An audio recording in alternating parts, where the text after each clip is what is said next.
Welcome to Smart, Amazing Conversations with Dr. Nancy, a podcast that takes a look at stories of life and leadership for smart, amazing women and men like you. The way I can give support to the world right now is by showing up. The most important thing is don't think just that you have to bring anything. Bring yourself, show up. If you are in a position of leadership and a position of management, bring women along with you. Supporting women is Dr. Nancy's passion and her purpose, and talking with other women and men who promote women's leadership is one of her favorite things to do. I've yet to meet a woman who did not know what she really wanted.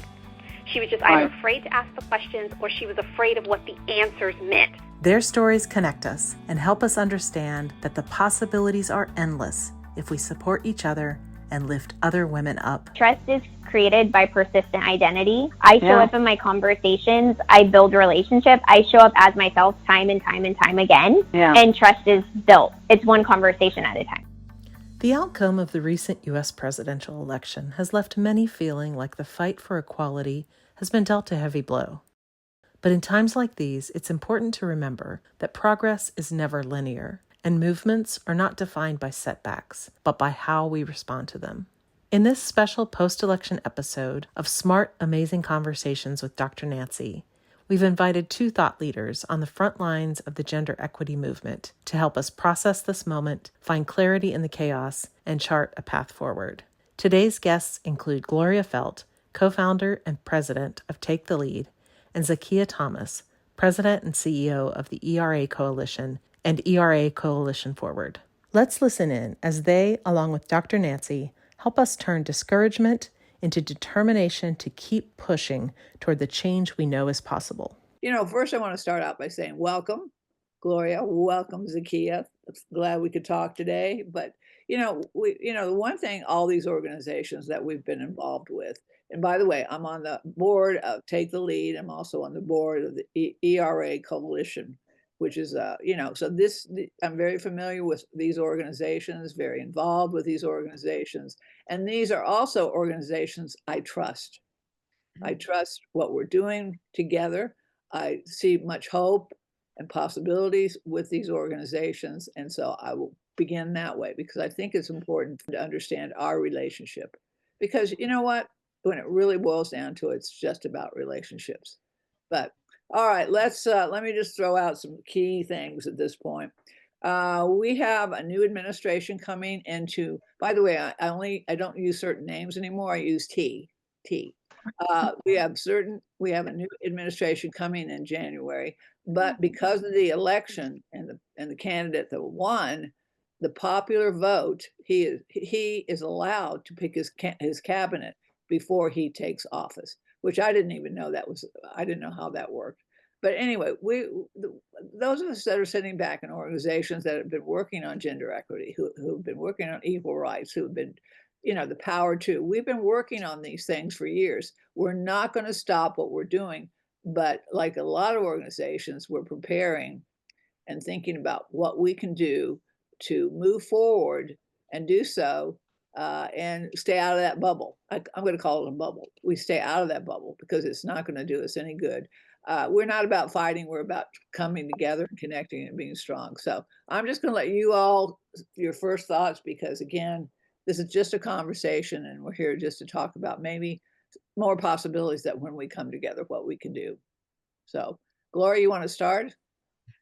Well, I will tell you that this moment in history is seriously different from many of the others that I have experienced where we thought, oh my gosh, this is the end of the world and we're going to be, we're going to have to start all over. And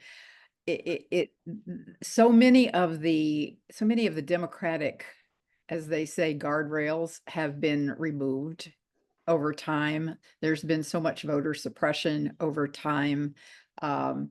We have seen two things happening with women simultaneously. We are making tremendous advances. I mean, you see women doing incredible things, starting huge businesses, gaining in leadership roles, which of course is Take the Lead's mission. And yet at the same time, losing reproductive rights, getting pushed back in so many ways, seeing signs that say things like, your body, my choice. You know, I mean, it's like there are two parallel tracks right now. And it has taken me a little while, honestly, to get a mental reset. And we can talk about that after a while, because I don't want to, you know, I want Zakiya to have a chance to talk about how she's feeling about it right now. But I feel like this is a different time and place, and that we really need to develop and move out quickly with some initiatives that are different from anything we've ever done. And we're on to one that we're working on right now, which I can tell you about in a bit. But it really is about, to your point, it is all about relationships. It is all about the world turns on these human relationships. So I'll tell you more about that when we get into some particulars. Okay, Zakiya, we just had a board meeting, and I'm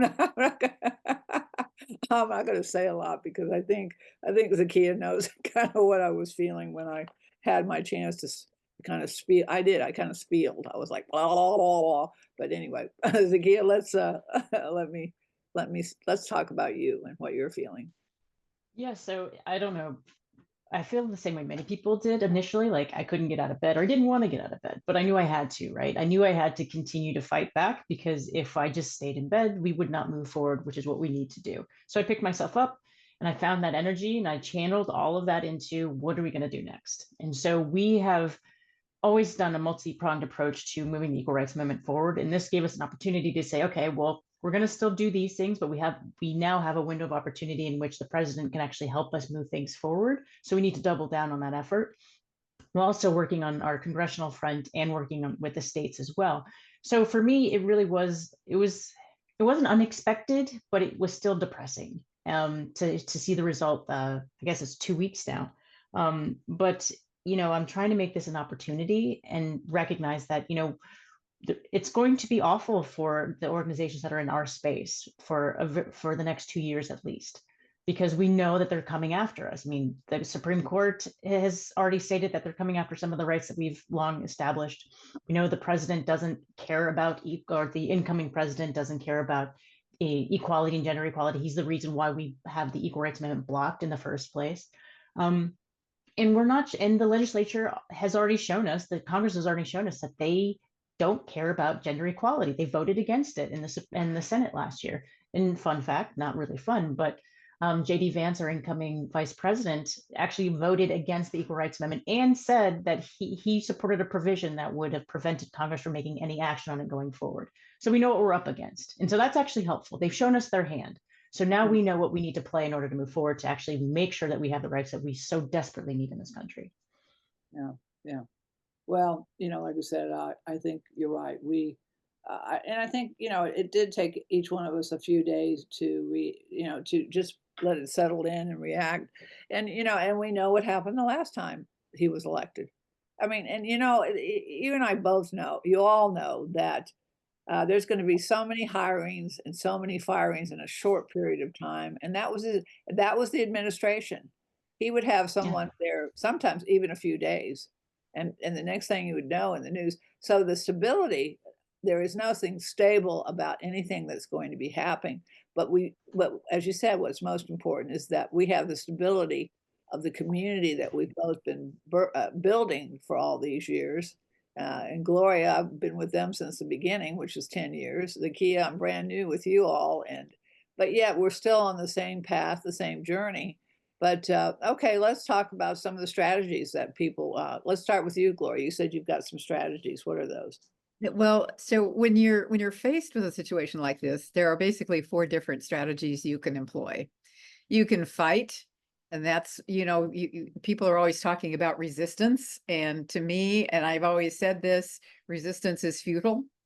Resistance just sort of turns you into a mirror image of the person or the group that you're fighting. And so I rule that out.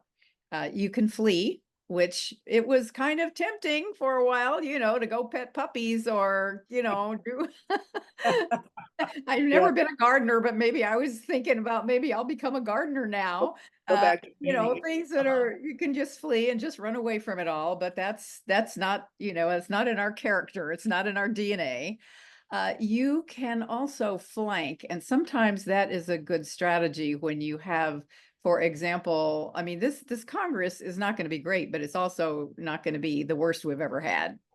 And so there are times that you can manipulate things and work it around the edges, and you can create some coalition work and work across some aisles, although it's gotten harder and harder and harder to do that over the years since I started out. When I started out, I used to say I had my Republican pearls and my Democratic jeans. I could shape shift, and I could easily work across the aisles. It is really harder. It's much harder to do that now.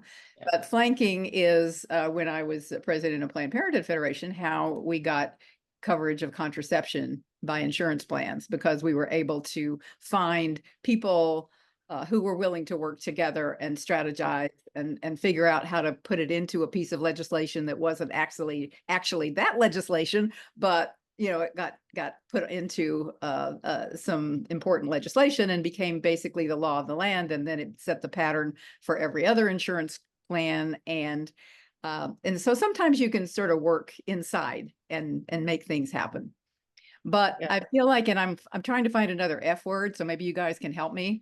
The fourth one is that the clean show. A clean F word. Yes, a clean F word we need. I would like to use that.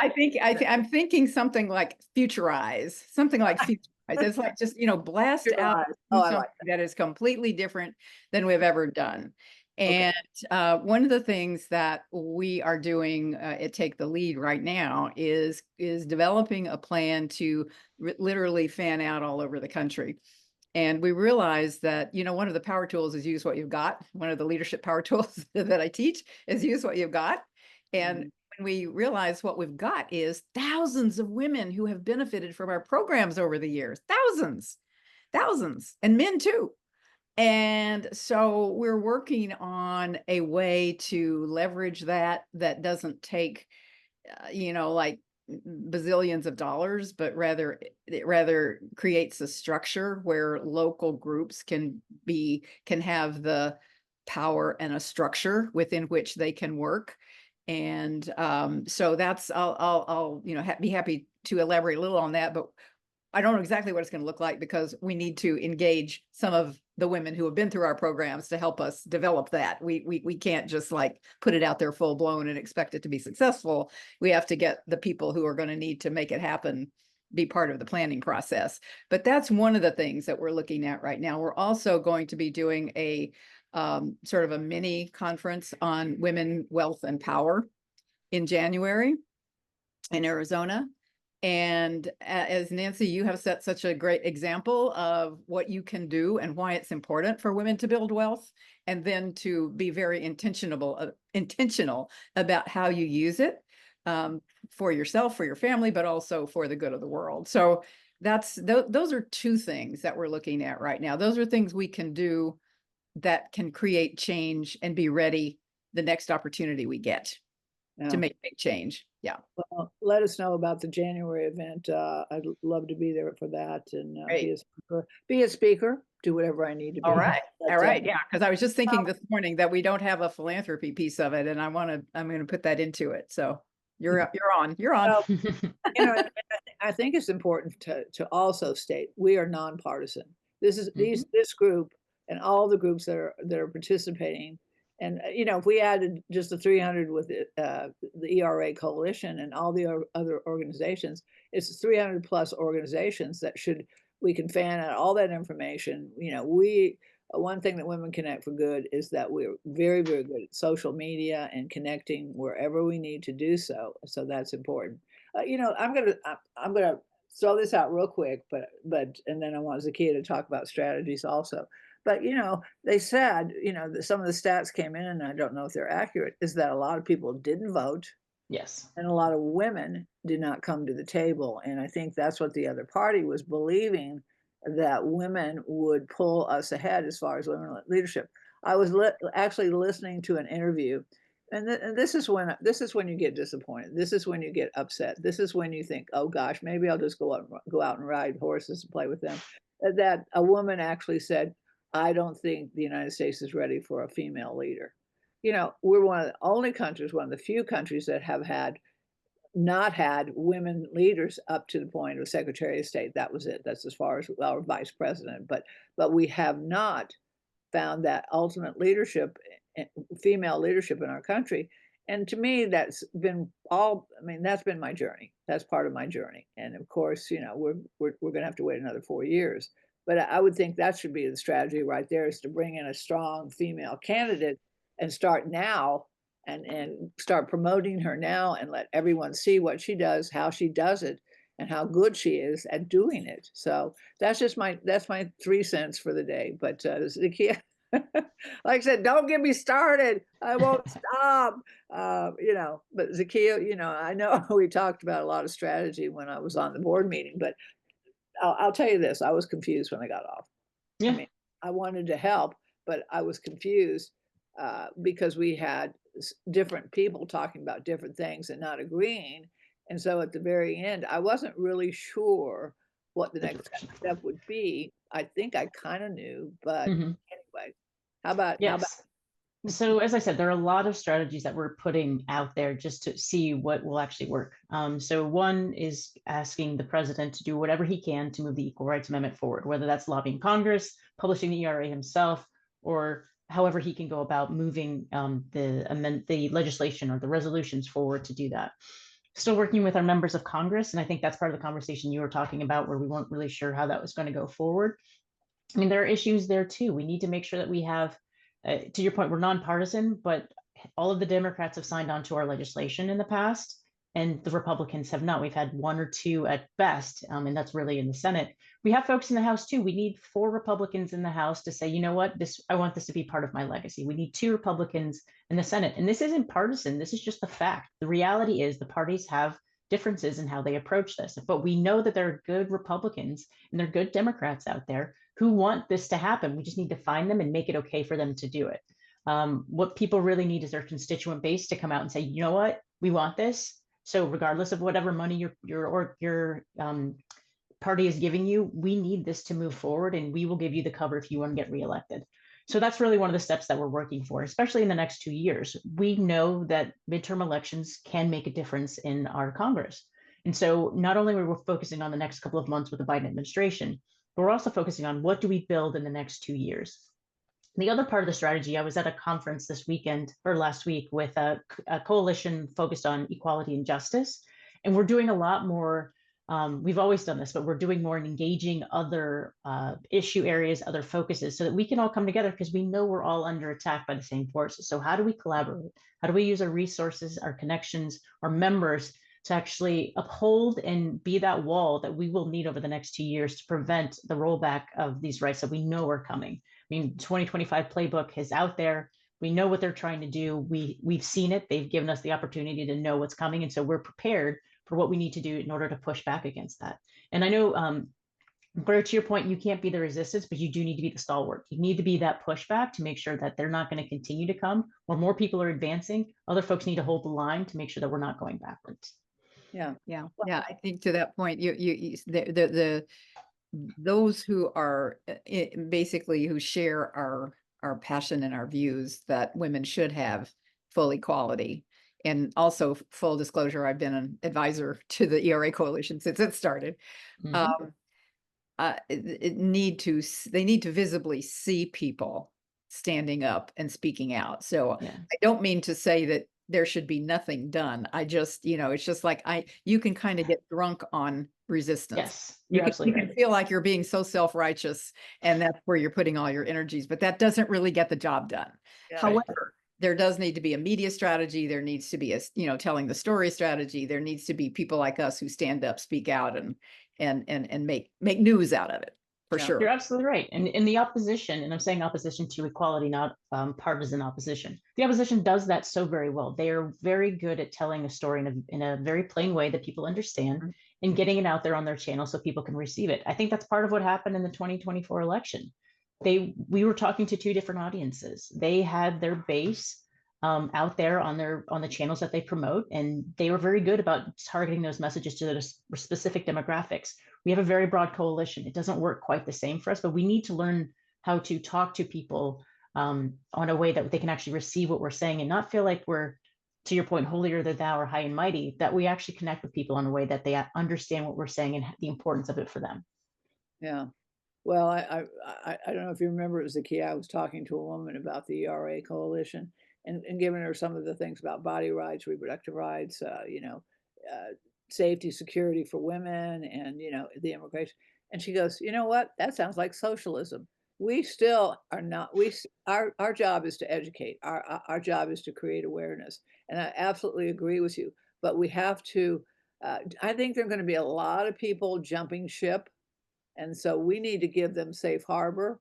We have to help them to find their voices and know that what they say and what they do, we will protect them and we will and support them. And I think that is probably one of our strategy is just continue to build this community of like-minded men and women who are coming together and knowing what's coming down the pike. And we do know that, California, Newsom that's his whole plan right now. He stands up and he's saying, these are the things that we have to work on right now. I tell you what, immigration in California, if he shipped all the immigrants out of California, California would not function. It would just shut down. The cost of living would skyrocket. But, we've never, we have to explain why these things are so important for our economy. And that, it's not and I guess I did get really tired of hearing about the middle class because it really is all of us. And I think that was, I understood where they were going with that because it was the billionaires and the millionaires versus the middle class. But the point is, we don't want to conquer and divide. We want to bring everyone together who's willing to listen, who's willing to join, and understands that our freedom, our actual freedom and democracy is at risk. And I think a lot of people are going to find that sooner or later. I've gotten in conversations with a couple people, and some have not been good. There's some people that I'm not even going to talk to about it.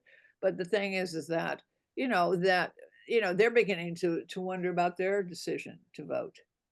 I didn't like him, but I didn't understand her. That's what I heard. I didn't like him, but I voted for him. But I didn't vote for her because I didn't understand what she was talking about. I didn't understand what she was going to do.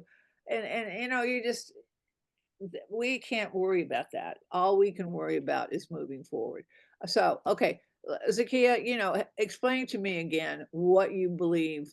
And then Gloria, you can jump in on this, but who are we do we want to talk, who we need to talk to, what we need to do, because all of us in our organizations can support those current representatives and leaders in our country that want to do the right thing and give us our voices and create freedom and security for us. Yes. So as I mentioned, we need 4 Republicans in the House and 2 in the Senate. It doesn't matter which 4 and 2. We need to give them the cover that they need, to your point, from their constituents to say, you know what, I need to vote yes on this because my constituents want it. And if I want to get reelected, this is how I get reelected. So we do have a list of folks who we think are amenable to crossing over because they have a very Democratic base that would support them. They got reelected this year, or maybe they didn't. And so a seat has opened up that we will have going forward. But the bottom line is we have Republican control of the House and Senate next year. And that will dictate what we're able to do with the Equal Rights Amendment going forward, which is why right now is so important. We have 2 months essentially to get this done in order to make sure that it's in the Constitution, but realizing that the fight's not over at that point. We will need to defend and hold it back and hold it to place. So there's a number of strategies we're putting in place with legal scholars, with communities of attorneys, the ABA, the American Bar Association, and others to make sure that once it's there, it stays there. And to Gloria's point, we need a media campaign to say, you know what, we have this right.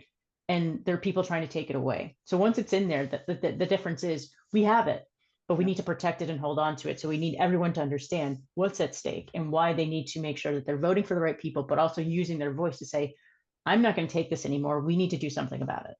Yeah. Well, what I heard in that meeting, and I'll just throw this out there, was that if it doesn't pass in the House, then it's dead. That's what I heard. And that really was a horrific thing for me to listen to and to even try to get my head around, that something this important could just completely fall apart. Is that possible? So that's the big question about the ERA and where it stands right now is there's no certainty about what will happen. We know it will likely go to a Supreme Court and be challenged at some point because there are folks who don't want to have it in the Constitution. That's what we've always been up against. But the reality is there is no general consensus about what will happen once it's in, what the court will do, should do. I mean, in all honesty, there are folks who are like, well, the Supreme Court shouldn't take this up because it's not an issue for them to take up. They have no role in this. But we know this particular court is not friendly to these kind of issues. And so they'll do things like take away 50 years of precedent with a Dobbs decision without blinking an eye. And so there is also no consensus that if they do that, that we can't come back with it, which is why we're saying, you know what, let's just do it now. Let's get it done. Let's get it in there. And then we'll figure out the other pieces. And at some point, hopefully we have a amenable court and an amenable House and Senate, and we can come back to it later. But right now we have an opportunity to get it in there, to get people to understand what's at stake and how this is helping us move forward. And we have so many allies who are now on board with this strategy that weren't necessarily before, like the repro community, like the care community, like others who have seen that, you know, this is going to continue unless we stop and push back against it. So that's really where we're working right now, is trying to make sure people in our communities understand the importance of it, how they can be involved and how they can help move their members one way or the other. We work with the League of Women Voters, and we work with the National Organization for Women, and they have Republican constituents and they have Republican members that they work with. And so they're trying to say, okay, who in our cadre is going to be able to help us move it forward? Because we do have those champions. We just need to empower them to do the right thing. Okay. Well, and that's fingers crossed, you know, that we continue to you know, you can't be what you can't see, what you can't hear, and what you can't read about. And I think there's so many people that still, and I think there are a lot of those people are women who are still confused, or they, you know, don't think, I heard a woman say, well, I don't have this, I've lost my confidence, I've lost my self-esteem. But that's what we have to build on. We have to build people up, especially these people that did not vote, these women that did not come to the table, that we get the message across that we truly need everyone to join us in this this movement for equality. So, Gloria, what are your thoughts?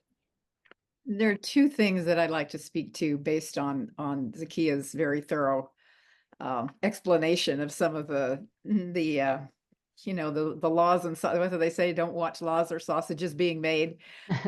Because it's not a pretty picture. I think, you know, you did a good job of explaining how we're facing a lot of sausages right now. But I think there are two things I'd like to speak to. One is the strategy for ERA, and one is the media aspect of this. Let me start with the strategy, and I want to say that I'm going to be just very straightforward and say from the very beginning, I have been saying that we should be putting pressure on Joe Biden to tell the archivist to publish the ERA.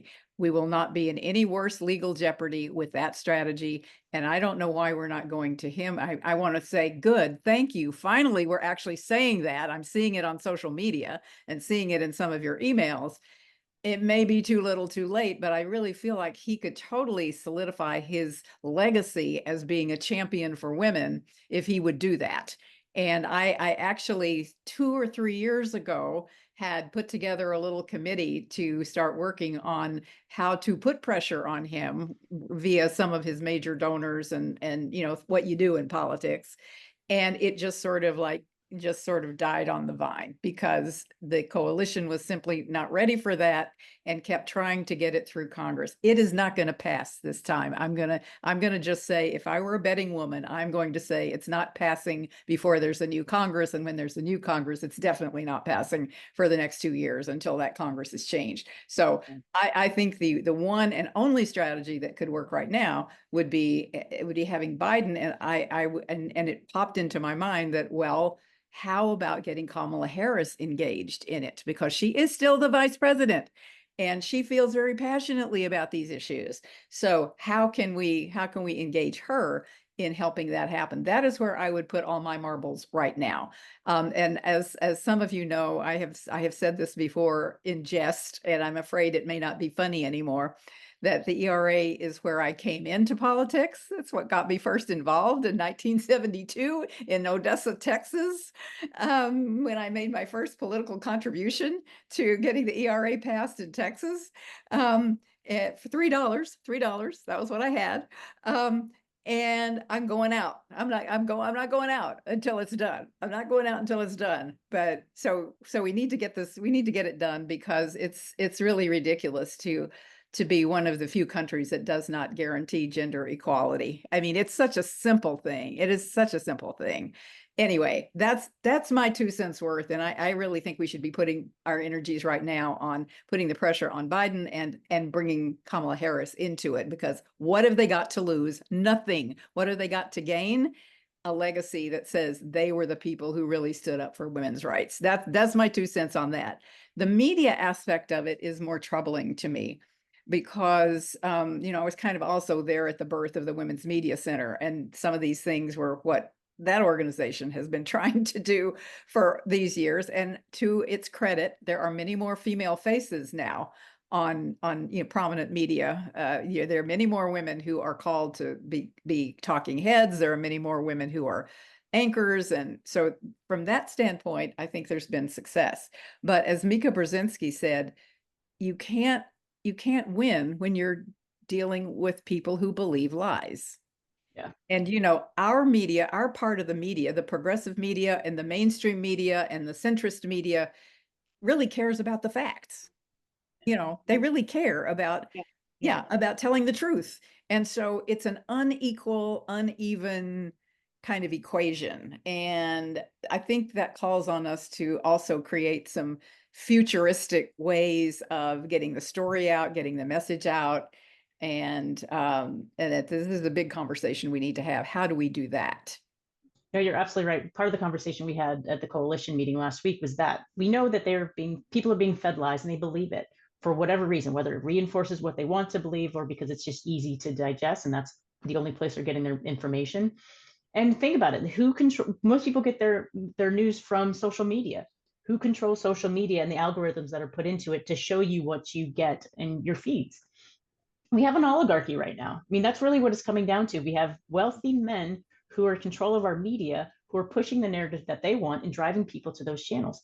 That is fundamentally the problem that we're facing, in my opinion, in terms of our communication. How do we change that so more people understand? Maybe NPR does need funding because they actually tell you the truth, and it's not infotainment; it's actually news, and get people to that place.